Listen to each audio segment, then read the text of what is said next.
Здравствуйте, добрый вечер. Владимир, Харьков. Аркадий, что вы думаете о будущем Беларуси? Это первая часть. И туда же знакомые белорусы, ну, видимо, есть у вас.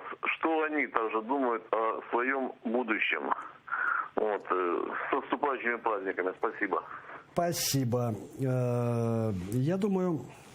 Я боюсь, что де-факто поглощение, слияние Беларуси с Россией уже состоялось.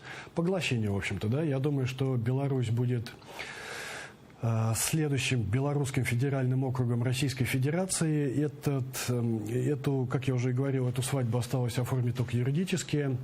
Александр Григорьевич Лукашенко сейчас понял, до чего он довилялся, все пытался вилять туда-сюда, понял, до чего довилялся, вот собирает теперь Совет Безопасности о том, как отстаивать свою независимость. Да, мне кажется, уже поздно. Решение по этому случаю принято. Беларусь, я думаю, будет поглощаться.